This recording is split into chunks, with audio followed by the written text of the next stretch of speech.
Okay, so good evening, everyone. Yes, today I'm going to discuss to you the continuation of our topic under the course Principles of Marketing. Okay, under the topic the marketing process activities, which is the SPTP or the market segmentation, profiling, targeting, and positioning. So as I have promised to you guys, okay, so we will be continuing the discussion through this video, okay. So again, I am your instructor for this course. I am Miss Nihaya B. Monim.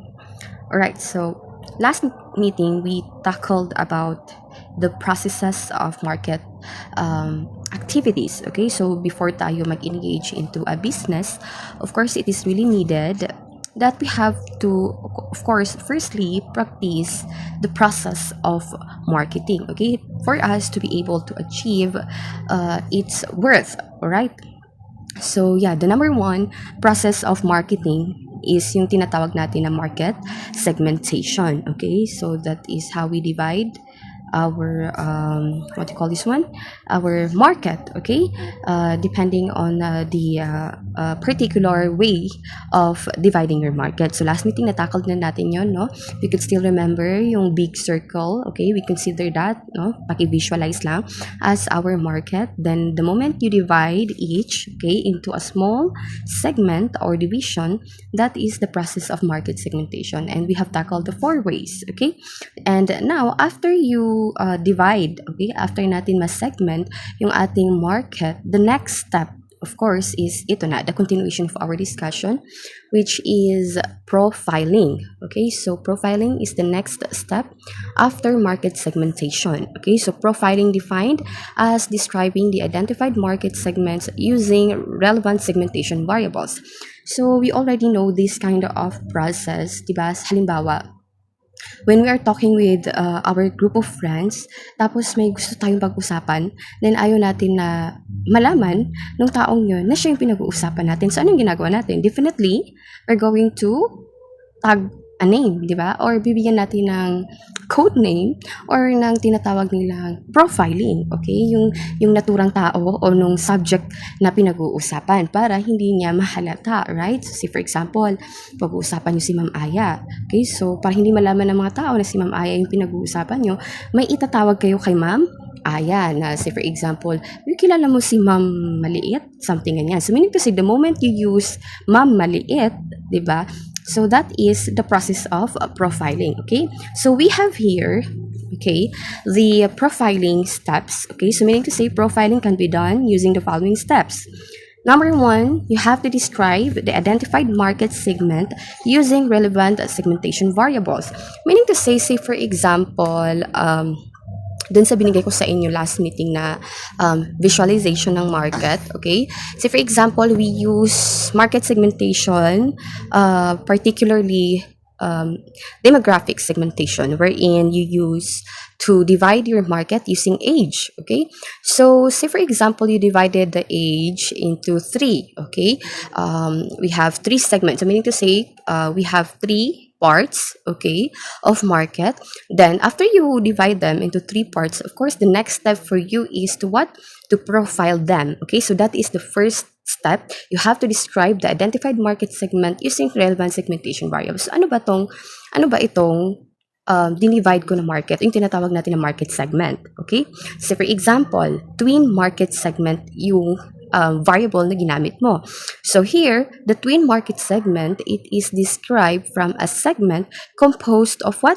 Youths who are roughly ages from 8 to 14. So meaning to say, the first segment, okay, that you have could be profiled as twin market segment. Why? Because this group of people that you have grouped, okay, into a smaller market ranges their age from 8 to 14, meaning to say they are people who are between childhood and teenage years, okay. Now the next step, okay, under the profiling is you have now to give a name a different market segment, okay. So say for example, gagamitin mo na ipapangalan mo doon sa maliit na segment mo is twins, okay. So twins here is an example, a name used to identify the market segment, okay, which is the term twin is a blend of the word between and teen. Okay, so that is the thing.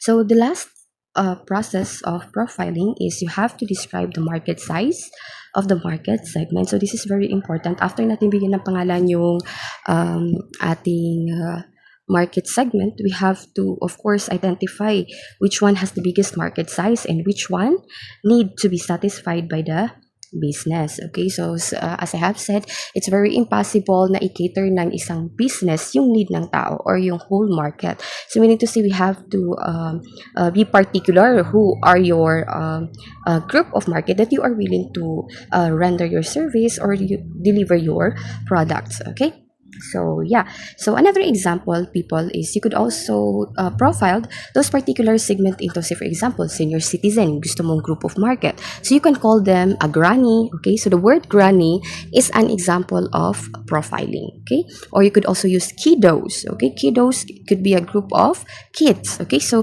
those variables that we are using to attach, okay, to name a particular segment or market segment is what we called as profiling. All right, so after we profiled, the next one is targeting. Okay, so this is the very one of the crucial part in marketing processes or activities, the targeting. Why? Because this is the time you have to decide on which particular market segment are you going to what we call this one, are you going to cater. Okay, so yeah, so here we have the formal definition of targeting. We have targeting after segmenting and profiling the market. Okay, you choose which among the market segments you will target. So you have to select your target market segments, taking into consideration your resources, of course, competition, and your consumer. So before tayo mag-target, okay, before tayo mag-choose, before tayo pipili, no, after natin ma-divide yung maraming market, tapos nabigyan mo natin sila ng pangalan, each market segment, before ka pipili, of course, kailangan tignan muna natin or we have to take into consideration yung ating mga resources, sino yung mga ka-competition natin, or sino ba itong mga consumer natin, so that we could finally choose, okay, in accordance to your resources, yung pipiliin nating target market. Okay, so meaning to say, targeting, this is the way of identifying the target market, provides a focus to the marketing plan. So actually, people, the very essence, okay, why we have to practice this third step is that we have to what to call this one, kailangan natin isipin kung ano ba ang marketing strategy na gagamitin natin sa chosen market segment natin. Okay, so yeah, ito yung tinatawag natin na targeting strategies, yung mga strategy na pwede natin gamitin, okay, towards our customers. Okay, so there are actually 3 targeting strategies that can be used depending on the target market, product, and business resources. So number 1, we have undifferentiated marketing. Okay, so please take a look at on your screen. You could see there undifferentiated marketing. So ano nga to? This is a business, okay, an example of a business that considers the entire market as the target market, meaning to say this kind of strategy under the targeting strategy is that you're going to consider your whole market. Okay, so again we have to put into our mind na ang pinag-uusapan natin dito is yung what we call this one, yung strategy na gagamitin mo sa iyong mga consumers. So say for example, sa undifferentiated marketing, you have to consider the entire market as the target market. So meaning to say, all of this market, you're going to only use one marketing strategy. Okay, so bahala na sila kung matanda, bata, okay, those segmentation that you have done, okay, single, babae, lalaki, lahat sila pwede doon sa targeting strategy na gagamitin mo. So meaning to say, that is an example of undifferentiated marketing. Now we have here below the number 1, you could see there, for example, we have Bandila water, or let us say Nature Spring, okay, which is a potable water resource for the whole of country X. So meaning to say, Bandila water is offering only one product with a universal appeal. So say for example, yung Nature Spring na lang, okay, para mas generic yung example natin. Yung Nature Spring, okay, they only use one type of packaging, okay, regardless of their market segmentation. Okay, mapabata, matanda, babae, lalaki, Okay? May trabaho, walang trabaho. Same lang yung itsura ng kanilang packaging. Tama. And at the same time, yung when it comes to pricing strategy, the same lang din yung pricing. Kung may trabaho ka o wala, the same lang. 10 pesos or 15 pesos yung presyo ng ating Nature Spring. Okay? So meaning to say, kahit ano pa ang iyong segmentation or ang iyong segment, ang marketing strategy na gagamitin mo is iisa lang para sa lahat. Okay? Another example is yung Coca-Cola Company. Okay? Ang Coca-Cola Company, if you could see, they look at their market as one. Okay? So hindi na sila nag-iisip ng iba't ibang strategies, okay, to what we call this one, para i-cater yung kanilang consumers. So, meaning to say, yung undifferentiated marketing, you have to consider your market as a whole.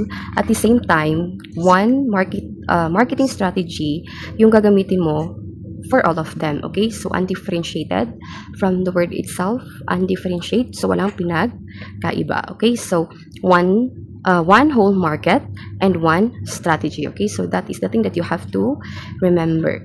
So, the next targeting strategy, we have the differentiated marketing. So, kabaliktaran lang siya ng undifferentiated marketing wherein the business should consider the different segments in the market. Okay, so you could go back to the step 1 kung saan you have to divide. Okay, so after you divided your whole market. So first strategy is undifferentiated whole market and then one strategy. However, in the second targeting strategy, which is the differentiated marketing, you have to choose at least, say for example, you're going to choose at least 3 marketing segment. Then after that, each particular segment shall have one different strategies. Okay, say for example, the Tugo company. Okay, so are you familiar with Tugo company? This is kung saan you could go from one place to another using a ship. Okay, so ang Tugo company, gumagamit sila ng different marketing strategy for different market segment. Okay, so for example, they could have 3 kinds of ticket. Okay, so for example, ticket number 1, ticket number 2, and ticket number 3. Okay, so for the ticket number 1, intended siya sa mga consumers who have, say for example, the segmentation that you use is demographic segmentation. So you have to consider your market based on their income. So the ticket number 1 is intended for those people who have a very low buying power, meaning to say, konti lang yung income nila. So if they want to go to Manila, they can still go to Manila, but yun nga lang, the ticket they could purchase is yung economic ticket. So that kind of ticket, yan yung pinakamura. At the same time, you have to face also the satisfaction that you could have. Meaning to say, masikip, mainit, and once na mawala yung gamit mo, you never know sino yung kumuha because you have so many consumers with you na nandoon sa place na yon. Now, the Tugo company do not limit their market segment for those na maliit lang yung income. If you are an employed consumer that who wants to go to Manila at the same time, pwede ka pa rin sa Tugo company because they also cater these consumers, no, kasi they have another ticket. Okay, say for example, the ticket number 2, wherein it costs, say for example, it cost around 7,000 or around 6,000, but at least the level of satisfaction is also increasing. Okay, so from economy kung saan masikip, maraming tao, okay, yung hangin mo is yung hangin sa dagat. The second type of ticket is although medyo marami kayo, let us say around 16 person, at least you could, what do you call this one, you could still check, okay, you could still check your, wait, nawala yung aking, sorry. All right. Yeah, you could still what we call this one, feel satisfied because yun nga, aircon siya, although 16 person kayo, okay? So, but if you are, say for example, you are one of the VIP, pwede ka pa rin naman sa Tugo company. Why? Because they have this ticket number 3, also known as the business class, wherein you could have this level of satisfaction na, say for example, you could have your own room, your own CR inside your room, okay? You have your sala, you could have your own TV, okay? So, pwede ka din makakuha ng, at the same time, aircon din siya, so meaning kasi parang naka-vacation ka lang. So, if you could see those examples sa differentiated marketing from the word itself, differentiated, okay? So, different market segments, say for example, yun nga, tatlo yung pinili mong market. Number 1 is based on demographic, okay, particularly income. So number 1 is those people who have low income, those people who have a middle income, or let us say the middle class people, and of course the VIPs, say for example mga mayor, okay. So yung tatlong segment mo, sila yung pinili mo as your target market. So definitely each market segment must have their own marketing strategy, okay? So for example, pricing strategies, okay? O kaya naman the way you design, okay, the particular place, okay, based on its own market segment. So if you could see by that differentiated marketing, you could already realize na opposite talaga siya ng first targeting strategy, okay? See undifferentiated, one market, one strategy, okay? See differentiated, you could choose 2, 3, 4, okay? It's up to you. Market, a number of market segment, but those, say for example, 4 market segments, 4 marketing strategy din yung kailangan mo, okay? So the third one is concentrated marketing. So in the concentrated marketing, you have to consider one segment and one strategy. Okay? So, huwag kayong malito ha. Kasi sa first is undifferentiated whole market.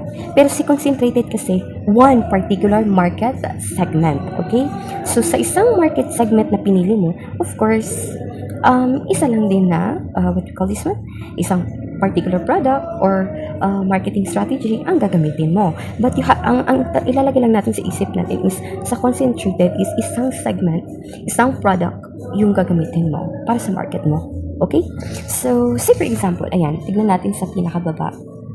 For example, we have customized car for elite segment. So, ang elite segment, which is the profiled market segment at the same time, your target segment, your elite segment, preferred customized cars. So, meaning kasi ito talaga yung grupo ng mga tao na very malaki yung kanilang buying power.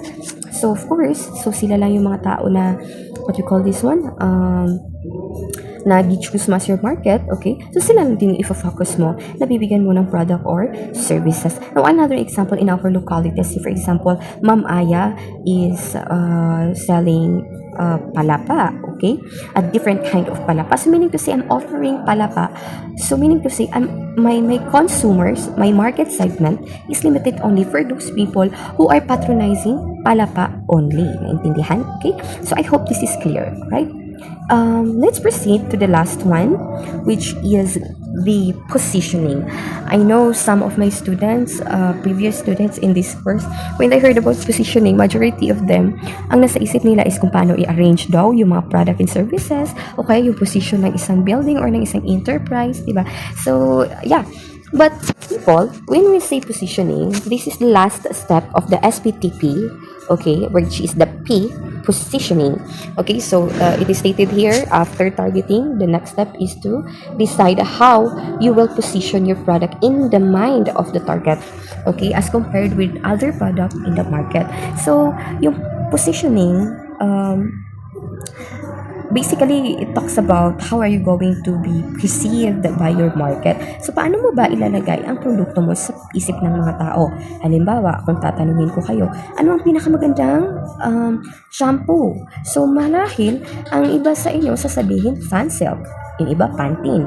Yung iba, Head and Shoulders. So, meaning to say, iba-iba ang pagbibigay nyo ng pinakamagandang shampoo or affordable na shampoo, because that's how those given products positioned in your mind, okay? So, kung iisipin nyo people, isa sa mga nakakatawa, di ba? In our household, na minsan may mga product na tinatawag natin sila based doon sa mga sikat na brand. Okay, halimbawa, sasabihin mo, pabili ng Pampers. Tapos, EQ. Okay? So, sometimes, yung naka-position sa mind natin, okay, which is, it is not Pampers, it is actually diapers. But because Pamper product, it's the brand, positioned in our mind na sila yung pinakamagandang diaper. Okay? So, that's how we use positioning. Another example is, Colgate, di ba? Yung Colgate, it's a brand, okay? Pero dapat, ang gagamitin natin is toothpaste. Okay, sabihin mo, mama, ubos na yung ating Colgate. Pero pag tinignan mo naman, hindi pala Colgate kasi pwede pala close up yung gamit. But because Colgate already positioned in our mind that it is affordable at the same time high quality. Now, how are we going to, what we call this one, to own? How are we going to define our own distinctive characteristic for our product or services in a particular category compared to those our competitors? Okay, here we have this what we called perceptual mapping. Okay, itong perceptual mapping, if you could see, I have here the y-axis and the x-axis. Okay, in the y-axis you could see there the letter P, which is the price, the letter Q, which is the quality. Now, diyan mo ipa-place kung paano mo ba gusto isa-isip ng mga tao yung produkto mo at yung servisyo mo. Okay? So, for example, here, in the first quadrant, alright, in the first quadrant, ayan siya, HQ, meaning to say, high price, at the same time, high quality. Ano yung mga produkto na, pag narinig niyo yung high price, high quality when it comes to phone, cellphone.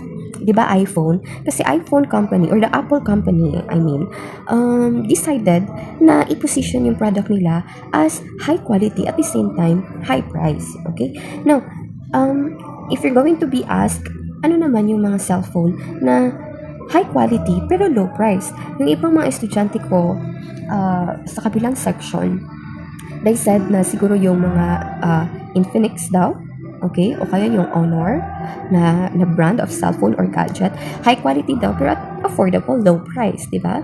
Meron tayong mga product na sa second quadrant ito, high price, low quality, di ba? May mga produkto na ang mahal pero mabilis masira.